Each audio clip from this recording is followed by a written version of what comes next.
Welcome to Numb Bills Fan Podcast, episode number 215. I'm your host today, David Palermo, and just want to dive into a couple things. Number one, how the hell does Danny Crossman still have a job? And if you're just tuning in, this is the Numb Bills Fan Podcast. So, special teams has been a big issue for the Bills, I think. It's one of those things where it's unnoticed, but sometimes you love that little burst of points or that great play. And, things are expected to happen when you cut some people like Andre Holmes, a special teams specialist who's been on the team for a bit, but you want to see what you got in your young guys at receiver. So, as always, follow along on Punch Drunk Sports. We're brought to you by them. And follow along on Twitter, Instagram, and Facebook.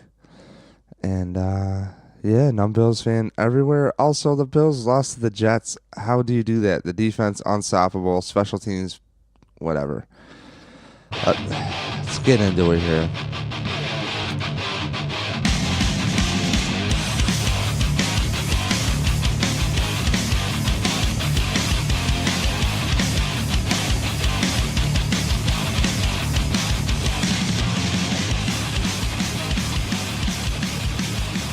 Alright, so the way my day started was pretty much waiting for Jeff Knight to pick, I'm waiting with Jeff Knight, I should say, for Dean, a.k.a. Drunk Dean, to pick us up. And really wasn't sure, what to expect out of the game, but kind of had this idea that if Matt Barkley could throw for 300-something yards, maybe, Josh Allen could. And it's really just been a testament this season of just patience. And I firmly believe the Bills have been lethargic all year along with their personnel decisions. So, I've been making a case all year long that I could argue with you that the Bills' decision just on quarterback this year with Nathan Peterman and having him on the roster clouded a lot of development for Josh Allen in the offseason. It took the Bills it felt like forever to bring in a guy like Derek Anderson. I've been hammering the table since the offseason. Bring in a vet. That's that guy. They were looking at McCown earlier in the year, the one with the Jets. Okay, and that didn't work out. I think the Jets signed Bridgewater to keep him away from the Bills, personally, and then they trade him away for a pick. So, I'm not sure what to think about the front office. I've been kind of negative on them, and I wish them the best. But they're just they move way too slow, and I'm not trying to be negative here, but I like championships, and I was a Bulls fan growing up. And I just feel so spoiled. So spoiled. I haven't enjoyed sports like that. I didn't realize what I was in for. But I was also a Baltimore Orioles fan, so I knew heartbreak. And really just the front office needs to make moves. I want to go back to the playoffs. Again, I don't want to be a one and done for another 17 years. And I'm not saying that can happen, but it can happen. And every year, the Patriots are done. No, they're not. Worry about your own division. Going into this game, there were so many teams that were 7-6 going into the Jets, and it's just amazing that the Bills somehow do the Bills. And these press conferences with Sean McDermott remind me exactly of Dick Duran. And frankly, it's getting old. That said, every week, McDermott has proven to me why he should keep his job. And I've been pretty hard on him, or I should just say pretty honest, in my opinion, which is just like, don't come in here saying how organized you are and you have a problem for every solution written in a notebook. And it looks like, as far as your front office is going, the guy you brought in, Brandon Beane, he's very, what I would call, lethargic. And the Bills have been paying for it. The offensive line is absolutely trash. LaShawn McCoy is absolutely shot. Chris Ivory gets yards consistently.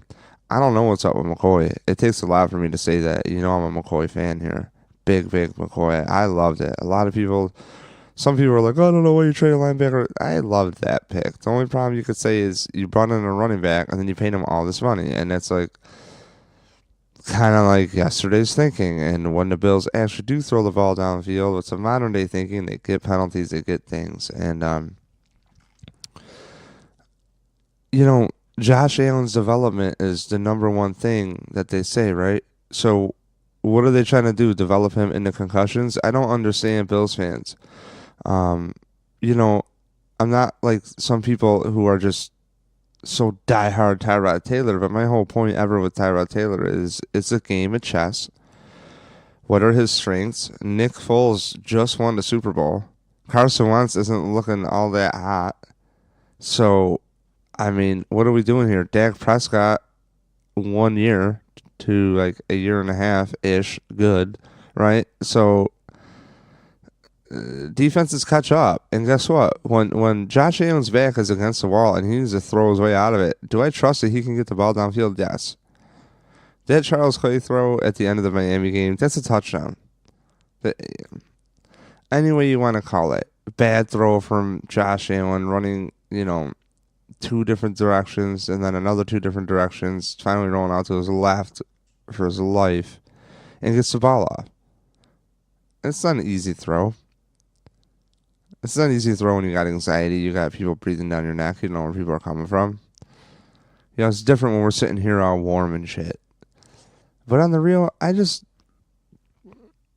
if your number one priority is developing Josh Allen, the one thing that we're developing here are his intangibles, which is running with the ball, making a read, going with it. But if you're telling me that he's making more throws than Tyrod Taylor made, you're out of your mind.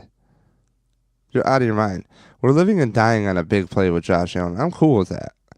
But next year I want to see a little bit more from the arm thing. And the year after that I want to see a little bit more. Because that's why you got him, right?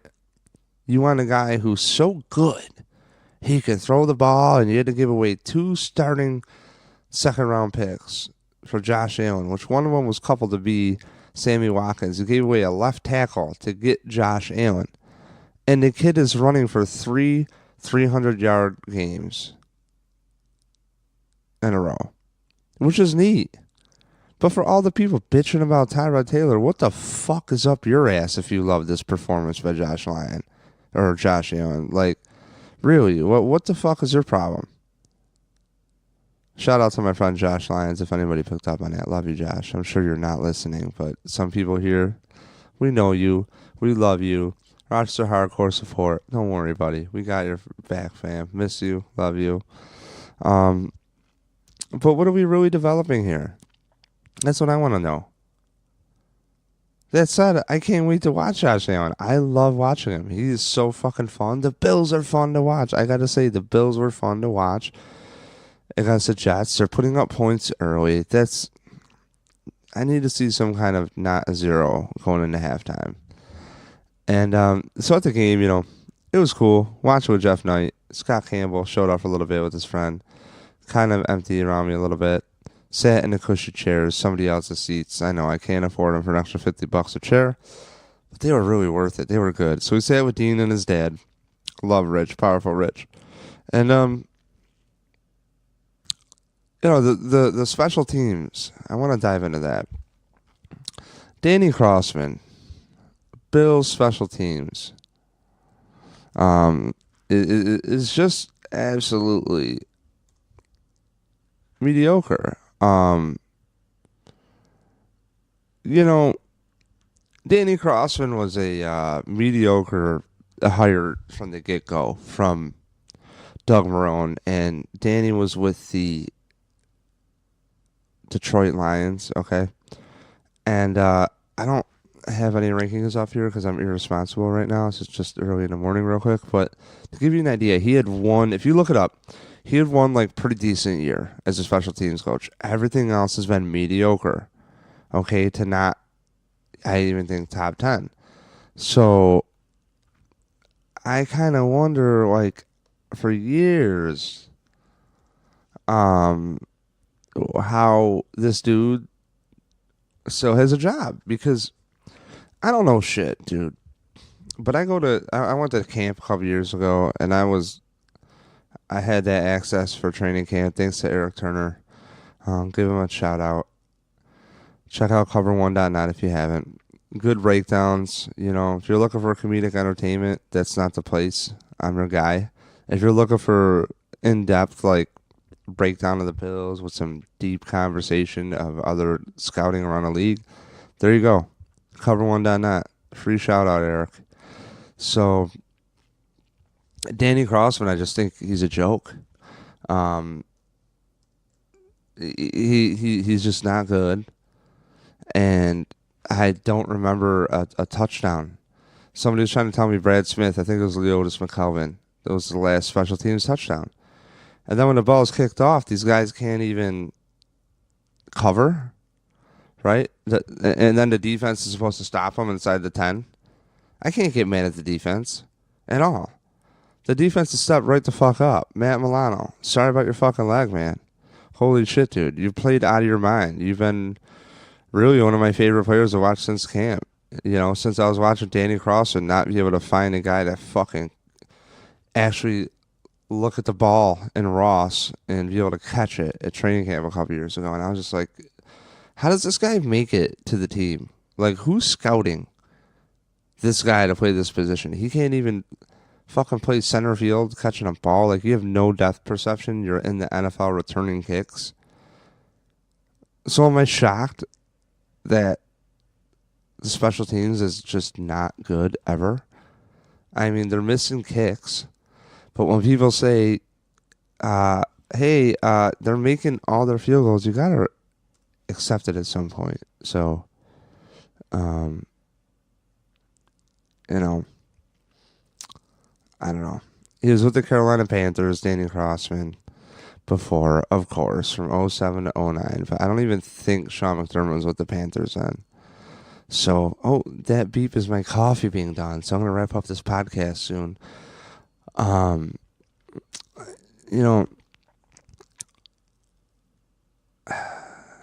He played cornerback. All right. At Pittsburgh. It's a Pittsburgh guy. All right. But he coached with Doug Marrone. And,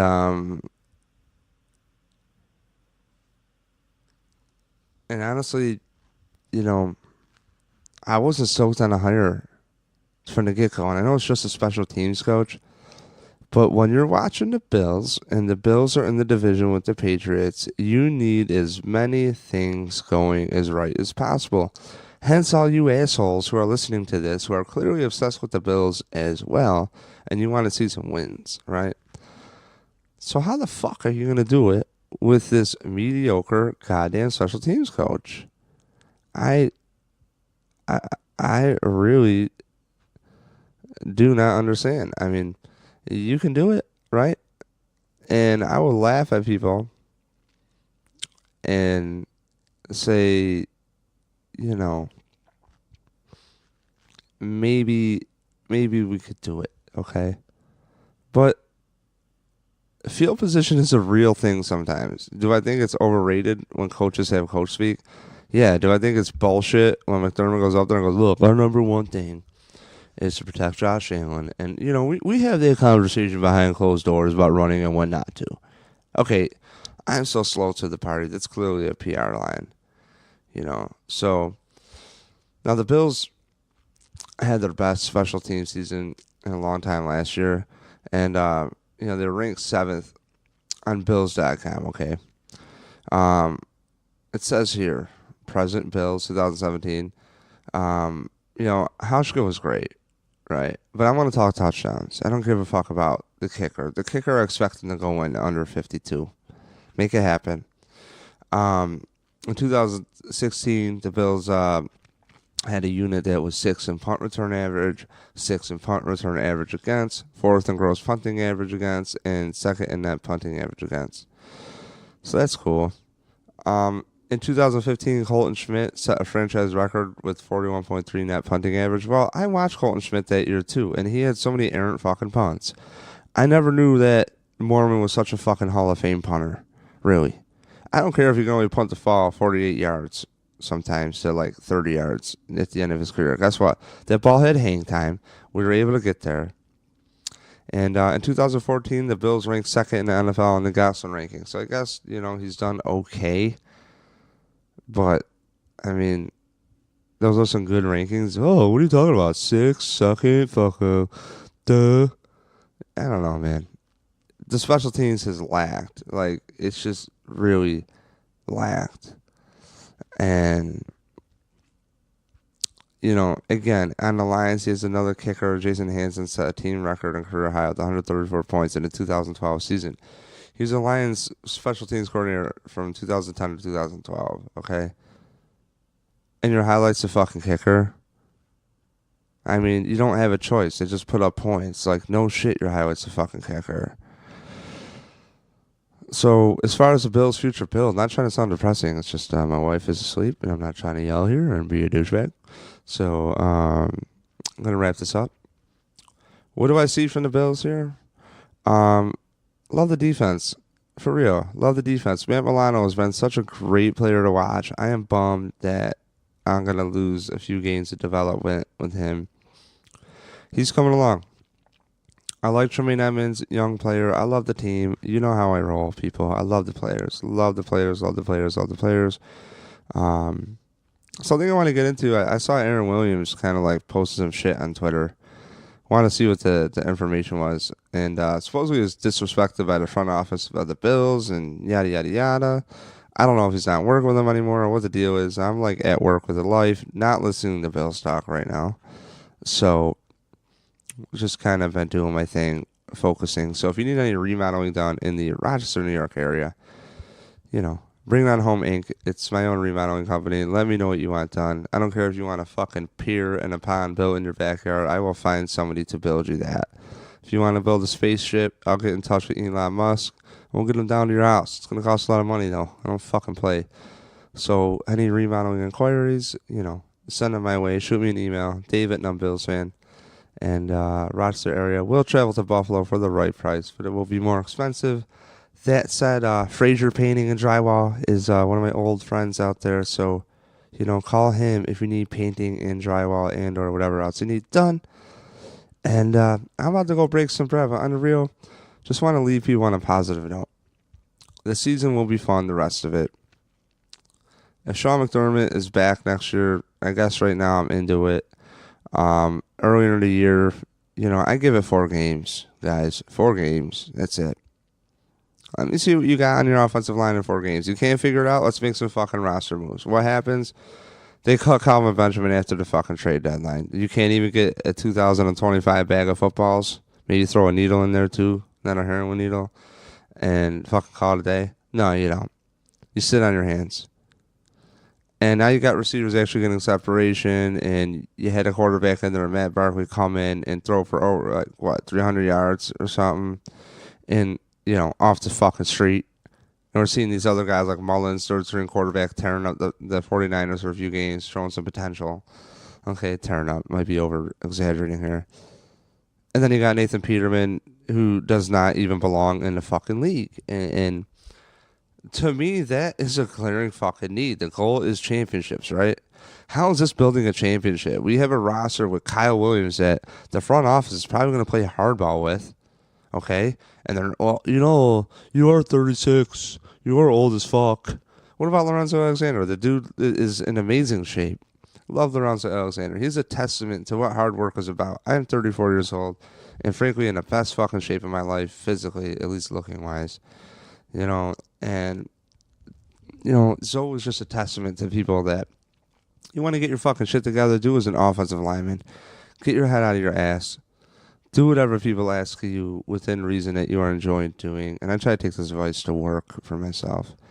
But I love veteran players. It's always been my thing. I love football players in general, as in, I believe that teams should have all the right pieces in place to play chess. And I don't care if only you do have Calvin Benjamin and you do have big and slow receivers. Well, build an offense around him. Or find a guy who delivers the ball to them on time. But if developing your quarterback is the number one thing in Josh Allen, Sean McDermott, what the fuck are you doing? He can't play. McDermott, I get it. But, Brian Dable, got to give him credit. The offense is, creative, looking cool. And I really don't have any complaints, honestly. Season's been kind of going down fucking hill like 6 games ago. And when there's so many teams going to this game, 7-6, the Bills could have been in the hunt. The Miami Dolphins beat the Patriots, guys. If the Bills would have just beat the Jets both times, beat the Dolphins both times, and even had 2 losses to Pats, or even tried to squeeze one out, which would be, like what normal football teams do, is beat somebody in their division that's that good, no matter what. I'd have a lot more hope, but not going to the playoffs. What the fuck am I talking about? The draft next week? Already? I can even predict this coaching staff, and the only way that Bean saves his job, to me, really, is by fucking trading down and getting a bunch of picks. And he's going to make a lot of people be, whoa, look how smart he is. Yeah, because your best fucking pick ever is Trey White that you traded down for. Trading up, being set up for the draft, having 6 picks in the first 3 rounds last season and fucking blowing it. Here we are. This is what I warned everybody about. Here we fucking are. A lethargic front office yet again. So get it together, Bills. I love everybody listening. Thank you for all the support. I'm your host, David Palermo. As always, tune in on the Instagram. I have some videos up there in the live stories, and then I'll try to couple them all up. And if I get some time, I post some shit. Either way, to catch a podcast before the next game, even if it's on your drive-in for 20 minutes, I'll have one up, guaranteed. So as always, this has been podcast number 215. I'm your host, David Palermo, and this has been Numb Bills Fan Podcast, brought to you by Punch Drunk Sports and punchdrunksports.com. Follow them along. Great shit.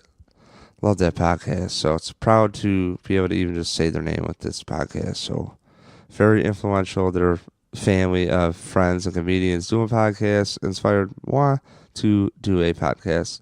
And hoping to get in touch with Adam Deacon soon. Love talking to the Deeks. So as always, tune in on numbbillsfan.com. If you want to support the show, there is an Amazon link. You can click through it, order whatever the hell you need, and it shoots me a little kickback, which is sweet. Doesn't cost you anything extra. Just hit numbbillsfan.com, do that. You want to support the show, server space, whatever it costs to run this bitch. You can click the donate link. There's a PayPal link up there as well, and it goes directly to support the show. And really appreciate everybody and the insight going on, I believe, 4 years coming in March. So really been a fun time. Have a lot of things planned, and I keep talking about all these big things, but on the real, still getting my fucking life together here. But it does not mean that there won't be any funny videos coming, as always, and other shit. I got some wild ideas, and I have some people set up to execute them. So we got to get in touch with Nick Pop from the Red Pinto Tailgate, Mike Smith, Money Mike. Love Mike Smith. Haven't talked to him about fantasy in a while. I'm in the playoffs in the big 16-team league. Really stoked. Got knocked out of Mike Smith's Dynasty League playoffs. Josh Allen Truther was my team name. Still is. That's how I roll. And the Numb Bills Fan League, I just fucking suck. Because Jesus Wins Football is my team name, and clearly McDermott's mad at me and I lost. So that wasn't good. But all right, guys. Thank you. Tune in as always, and subscribe on iTunes, and tell your fucking friends and family. And as always, go fuck yourself. Goodbye.